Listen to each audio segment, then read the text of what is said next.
tout le monde, merci pour cette invitation. Je présente la société Power Concept, spécialisée dans tout ce qui est chip tuning d'augmentation de puissance moteur au Maroc. D'abord, il t'a posé une mauvaise question déjà. La première question, c'est comment tu arrives dans la mécanique, hein? Comment un jeune homme comme vous arrive à la mécanique? Comment à la mécanique, c'est pas la formation. Quelle formation vous avez d'abord? 6 ans en Belgique. 6 ans en Belgique en électromécanique. Et après un passage 3 ans dans la firme Power Concept en Belgique. Vous avez commencé à quel âge? Vous avez commencé à 10 ans? J'ai commencé à 18 ans.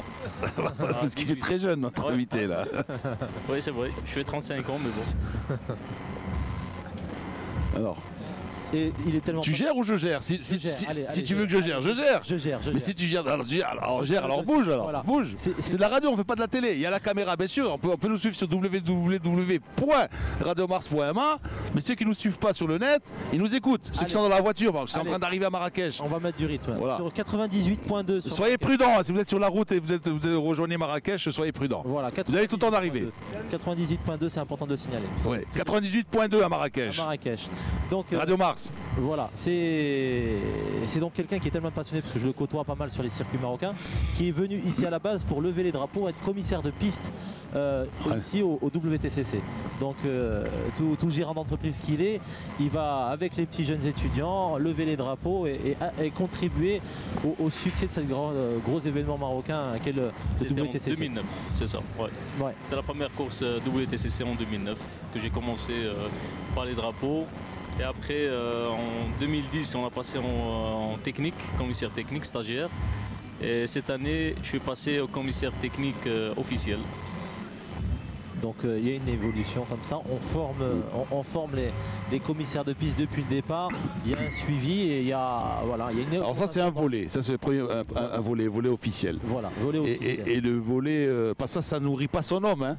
Agiter des drapeaux dans un virage, je pense pas que ça puisse nourrir son homme. Ça nourrit la passion. Voilà. Par contre, jouer les petits sorciers et puis transformer les moteurs, rajouter des chevaux, sortir des chevaux comme ça, comme d'un chapeau d'un prestidigitateur, on sort des chevaux au lieu de lapins, c'est un peu plus difficile. Alors, j'aimerais qu'il nous explique comment est-ce que ça se passe. Ça fait 5 ans que je suis rentré au Maroc. Auparavant, j'étais en Belgique.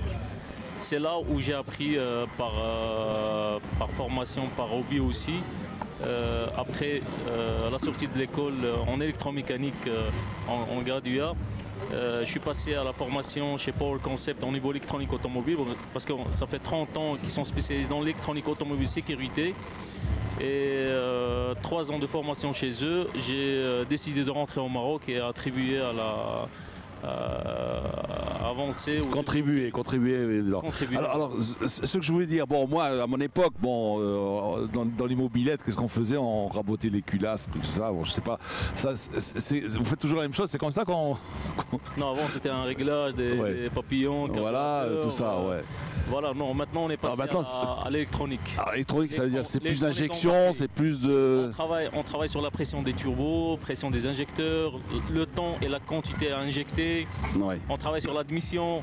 On a maintenant les débitmètres, on a des électroventes, on appelle ça des électroventes de recyclage des gaz non brûlés. Il y a tout un circuit à faire pour arriver à des chevaux. Alors on va s'interrompre pour donner le classement de la première course. Hein. Qui vient de tomber, oui, apparemment. AutoGP, la première course, c'est Sergio Campana qui est arrivé premier. Ouais. Devant Adrien Quaife-Ops, un Britannique. Et puis un Norvégien, Paul Varhaug. Alors ce qu'on peut dire que ça a mal commencé.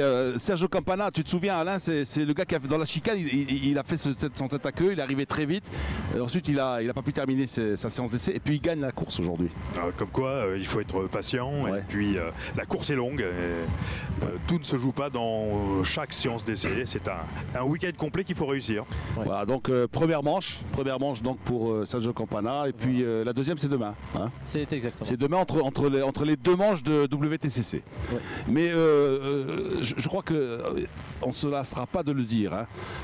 Franchement, venez à Marrakech, c'est pour WTCC, mais aussi une autre course à ne pas rater, c'est bien CGP. ça vous donne la chair de poule. Voilà. Hein, ah, le son est là, la vitesse est là, c'est la monoplace. Ce sont des voitures voilà. de course réellement, c'est-à-dire hyper légères avec des appuis aérodynamiques, des gros moteurs. C'est très performant. Hein. Alors, mais, on remercie Hatem. C'est toi qui nous as ramené les résultats? C'est lui qui allait les dépêcher en scooter. Exclusivement déjà pour Radio Mars. Personne ne les a encore. C'est super. Mais avant tout le monde. On t'adore. Hatem Achour. Ils sont même pas allés encore en photocopie. Non, c'est vrai. Et c'est vrai. La signature, c'est vrai. C'est l'original. C'est l'original. On a les originaux. Ils les ont pas. C'est moi qui les ai. On a les originaux. Radio Mars qui les a. Même les... Maintenant, si on va à Hatim courir. Aïchak Hatem. Alors juste, je voulais donner quelque chose. Il y a eu une très André le sait, il sait très bien ces voitures comment elles roulent. Il y a eu une très belle bagarre, mais il est à noter que Campana justement qui avait des soucis, il fait le Grand Chelem, il fait le meilleur tour aussi. Ah, meilleur tour. Il fait le meilleur tour en course. Ouais. Ils étaient lui avec Drift à un moment donné, ils étaient debout sur les freins dans l'épingle et c'est le seul à négocier l'épingle proprement. Il s'écarte bien, il prend pas les vibreurs. C'est un des rares à ne pas prendre des vibreurs. Ouais. Voilà. Merci Hatem. Allez à la prochaine course. Amène-nous toujours des originaux. Voilà. Nous, on se contente pas des copies. On veut des originaux ici à Radio Mars. Il va finir par tout à l'heure. Merci. On va le voir courir dans les têtes. Kijak Hatem. Oh là, je crois qu'il nous a bouché un coin là, je crois. Oui. Comme quoi la collaboration maroco-tunisienne, ça marche à Marrakech. N'est-ce pas, président ce week-end? Exactement. Alors, on continue avec notre invité. Alors, Achraf, il y a beaucoup de clients au Maroc Il y a du client au niveau sport automobile Maroc. Oui, mais justement, on disait tout à l'heure. Ouais. Alors parle-nous de ce que tu fais à travers ce type tuning au sport automobile marocain. Comment est-ce que tu y contribues? Contribuer à développer ce domaine au Maroc parce que un cas précis de voiture que tu as développé pour le sport auto marocain. Pour le sport automobile, on a travaillé pour la Formule Pro Seed Cup chez Kia. Ouais. On a développé ça et je travaille en parallèle avec la marque Alfa Romeo au Maroc et d'autres clients, des particuliers. Et il y a des gens même qui font pas de course, qui amènent leur voiture, leur caisse et qui disent voilà moi j'aimerais bien gagner quelques chevaux, et qui te la confient. Les gens maintenant ils se renseignent beaucoup sur internet pour voir un peu les performances qu'ils peuvent atteindre après une repro. Automatiquement on est sollicité par pas mal de gens et des concessions au Maroc et les gens viennent directement pour leur proposer ce service. Alors une question de profane, ça entre dans ce qu'on appelle le tuning ou non? Ça n'a rien à voir le tuning? Le tuning c'est le fun. Le tuning c'est esthétique. Et là dans la préparation moteur ça ne se voit pas. Mais... Ça dépend des contrées. Le tuning au Japon c'est vraiment la préparation poussée de sa voiture, mécanique et esthétique. En Europe ça a une autre connotation, c'est même un petit peu péjoratif pour ceux qui connaissent la France.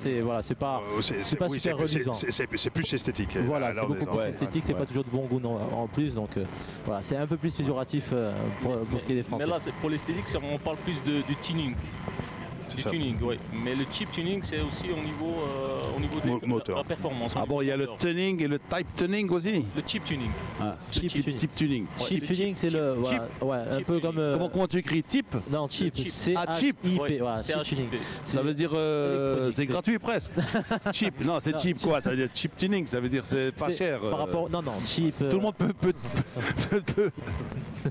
C'est à la portée de toutes les bourses. C'est plein d'invités que je vois. On va en prendre plein sur le volet. Des invités sport automobile. Tiens, il y a une jeune dame qu'on va venir sur le plateau. Alors on remercie notre ami d'abord. C'est moi qui vous remercie. On remercie, à très bientôt. Et puis Marba, comme on dit, Dana Darkoum qui m'a invité et pour essayer de savoir c'est quoi.